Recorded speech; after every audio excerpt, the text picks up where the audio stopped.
It's Wednesday, April 17th, and I'm your host, Paula Hersey. On Barnstable Today, we get a legislative update from Senator Sear and learn more about saving money and energy with new residential incentives for remodeling and renovations with Cape Light Compact. Now for a look at municipal and legislative news. Woods Hole Sea Grant is conducting its annual shrink wrap collection program for mariners unwrapping their boats after winter storage. Cape residents can bring clean, white shrink wrap to the Bourne Integrated Solid Waste Management Facility from 9 to noon on Tuesdays, the Dennis Transfer Station from 8 to 11 on Sundays, and the Eastham Transfer Station on Thursdays from noon to 3. Dump stickers are not needed, and the program will run from April 16th to June 3rd as long as space remains. Stay tuned next week for an interview with Carrie Parcell, Regional Waste Reduction Coordinator with Barnstable County, for more information on this program. Senator Sear joins us in studio to share updates from Beacon Hill and some of the early legislative work this year.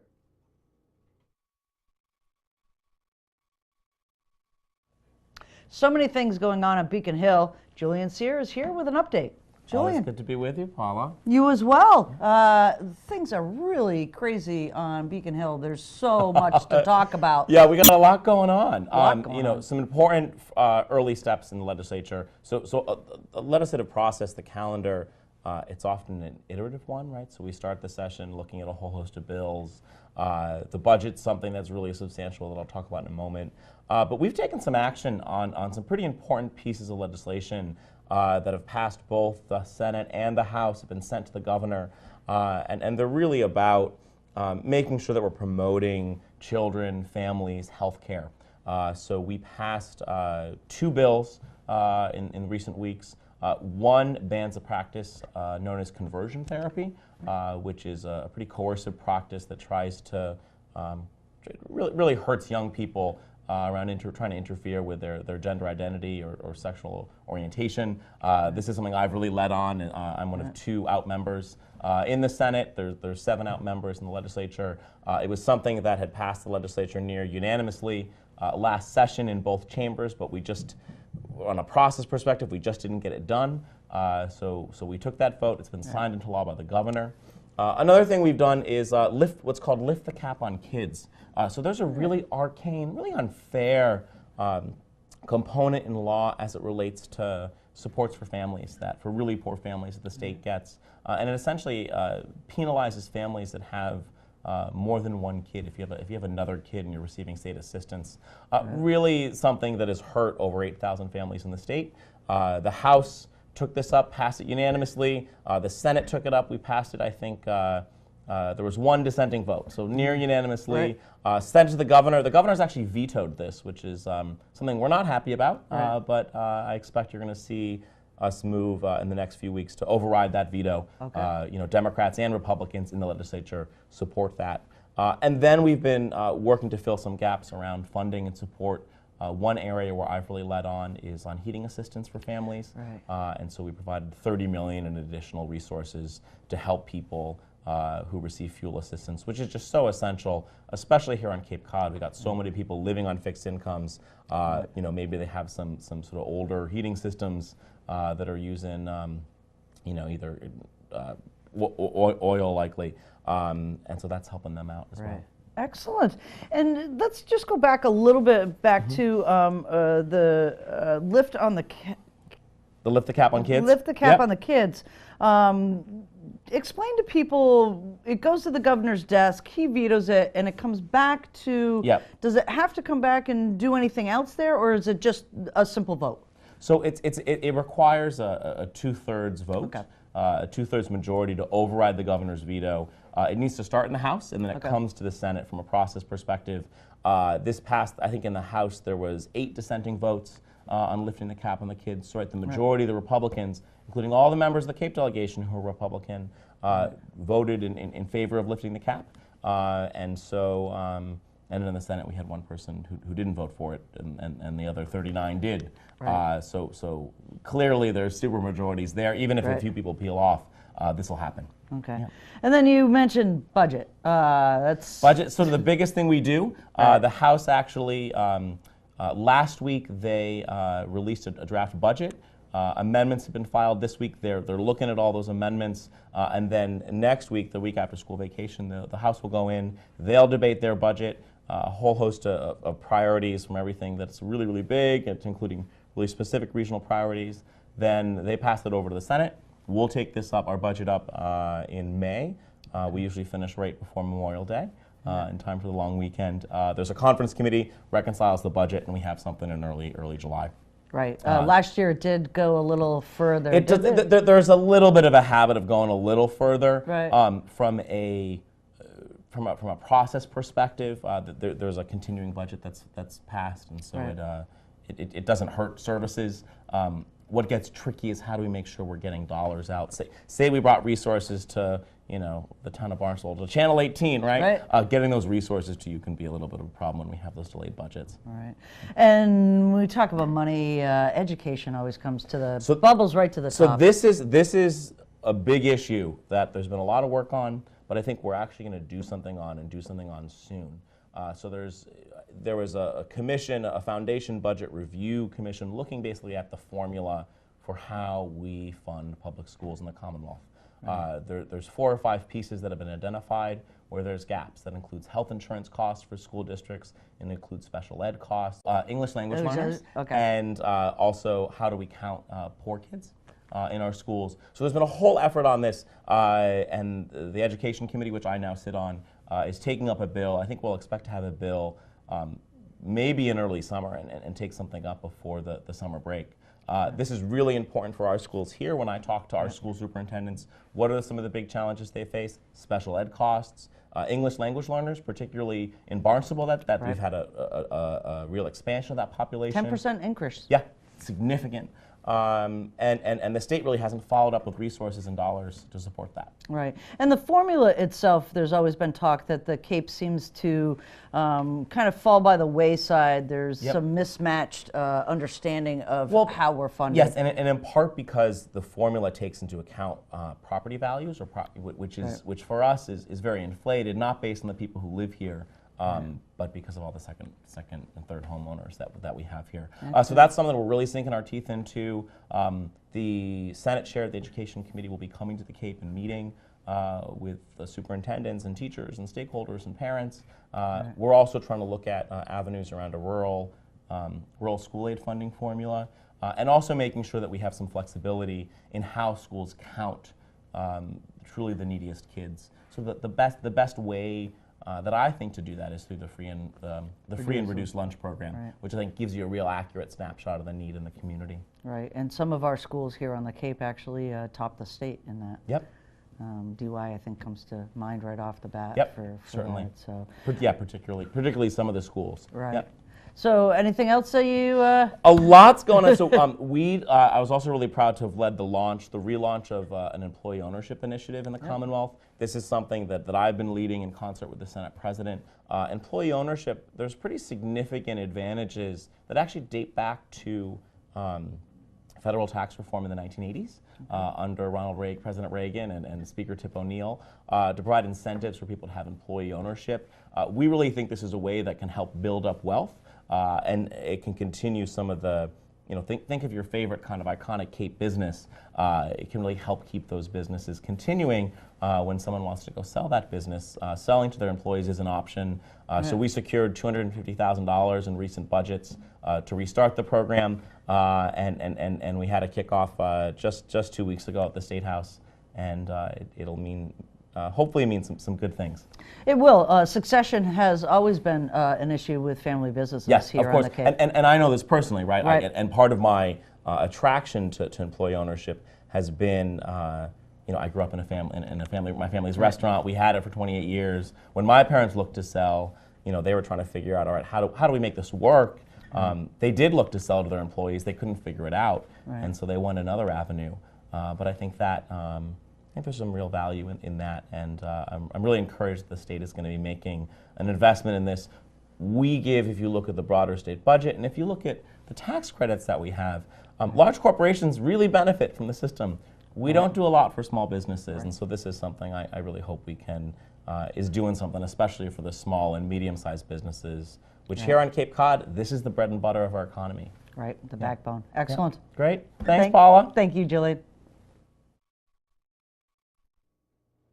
Are you planning a remodel or renovation to your home and want to save money and energy? Meredith Miller from Cape Light Compact joins us in studio to talk about some new initiatives for residential homeowners in the new 3-year energy efficiency plan. Our monthly segment, Cape Light Compact, here with me today, Meredith Miller. Meredith, welcome to the show. Thank you so much, Paula. What do you do at the Compact? I'm a senior analyst in the residential side of the energy efficiency part of Cape Light Compact, and that means I'm the program lead for a number of residential programs interacting with vendors and partners across the state and our customers on behalf of those programs. Excellent. So we know how important energy efficiency is for homeowners, saving money and energy. There's some new programs that come out every year. The new energy efficiency plan has just been out. You're here to talk about the residential renovations and additions. I love this program. If you're thinking about renovating or adding an addition, think about energy efficiency. Is that what it's all about? It is. This is an opportunity, you know, this is when people are opening up walls, people are making changes to their house. This is an opportunity, a time when we want to get in there and encourage people to do more and make more energy efficient changes and go a little further than they might have.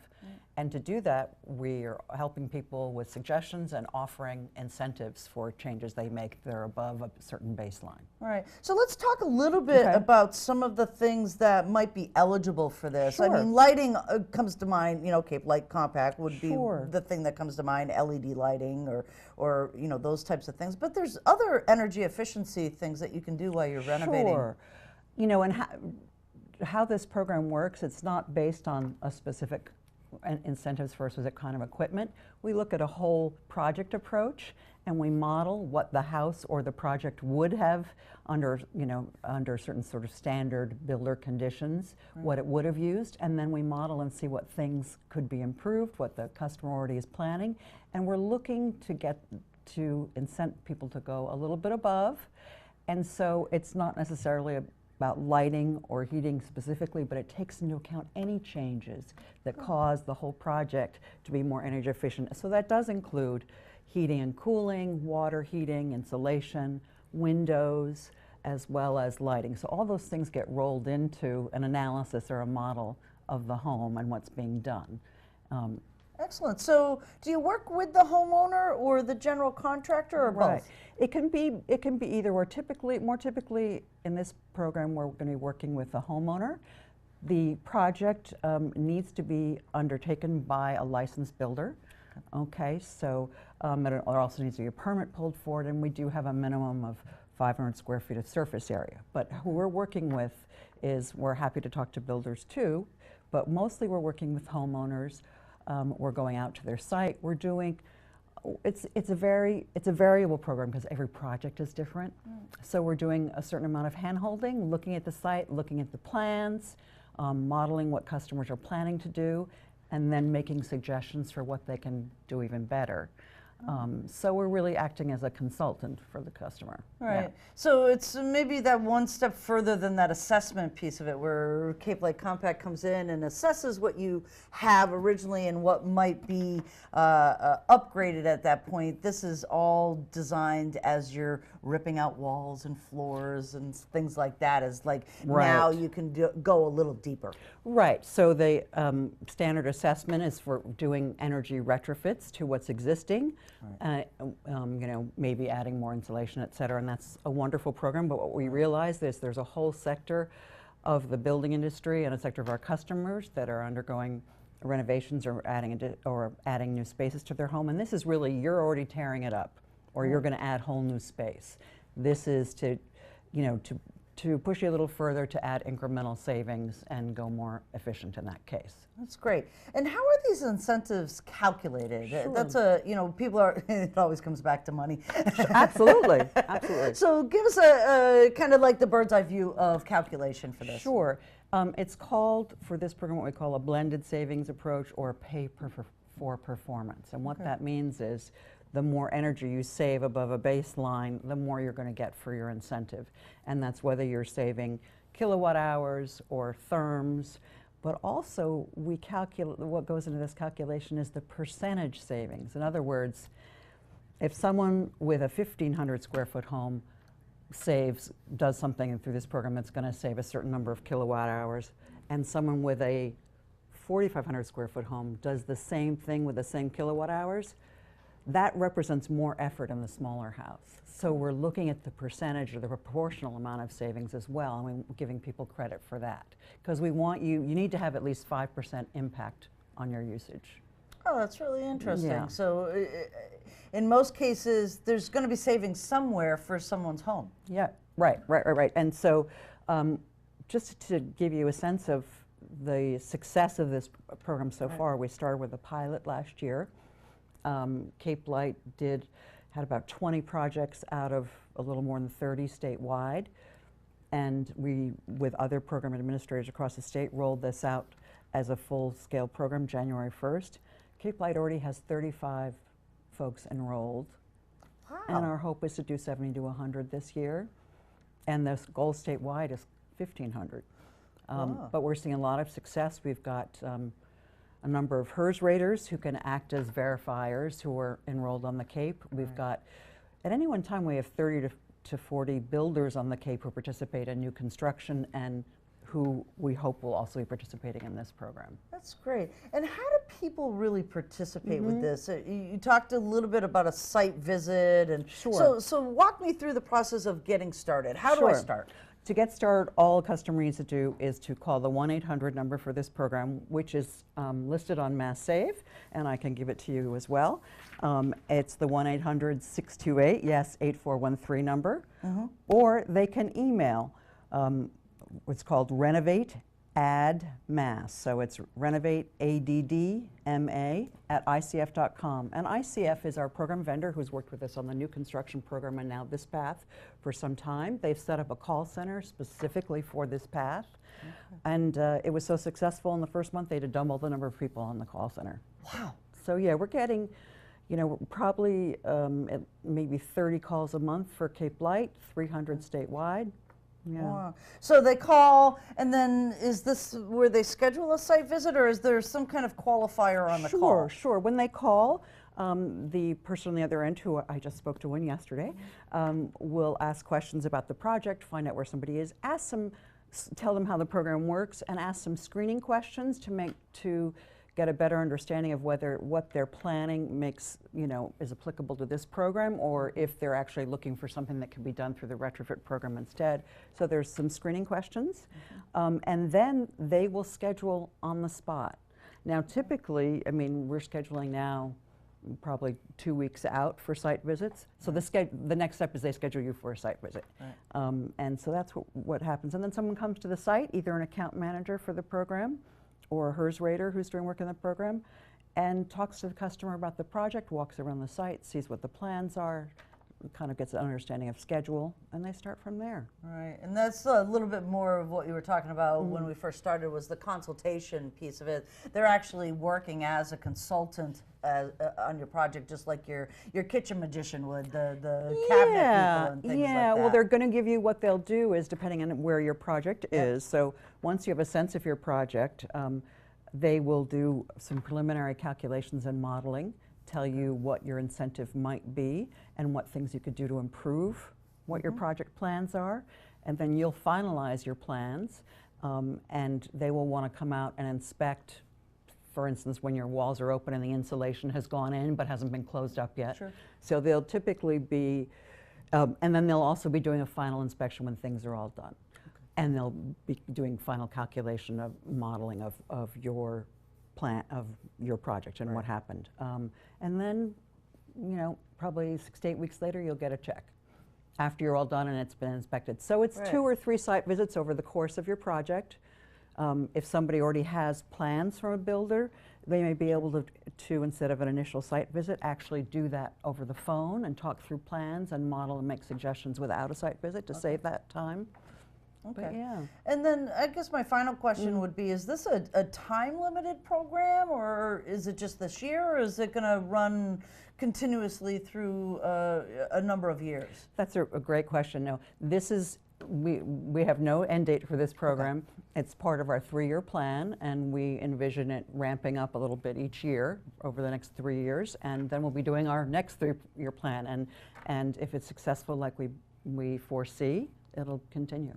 Right. And is there like a special name for this instead of just residential renovations and additions? Good question. So if they call and they want to ask for this program, what are they going to ask for? They're going to ask for renovation. They are going to ask for renovations and additions. But if they ask for just renovations, we'll get them to the right place. Okay. So renovations, we affectionately internally call it R&A. Okay. But renovations is the word.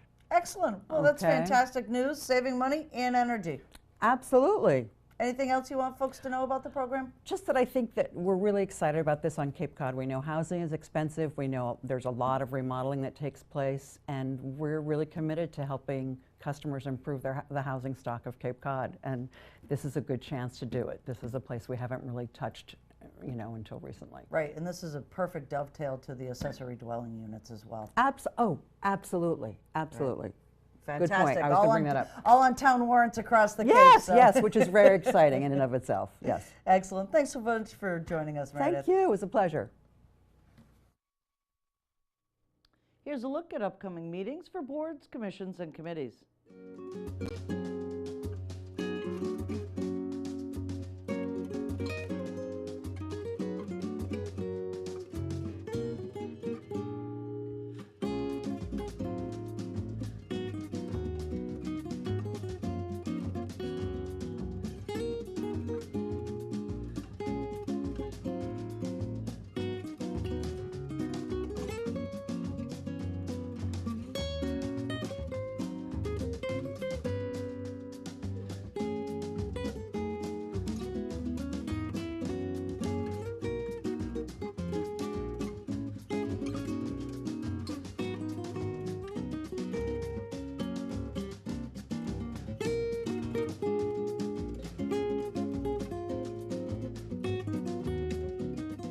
Up next, things to do, places to go, and people to meet. The town of Barnstable has 2 fantastic municipal golf courses. Take advantage of the April golf special, the Spring Combo. During the month of April, play a round of golf with cart on consecutive days to take advantage of the opportunity to play 2 of Cape Cod's most popular public courses at an amazing price. Play each of the beautiful courses for one low price. If you don't have time for 2 days, you can play Hyannis Golf Course Sunday after 11 a.m. and Monday through Thursday for a special price with cart. See the specials tab on the website, www.barnstable.golf, for details.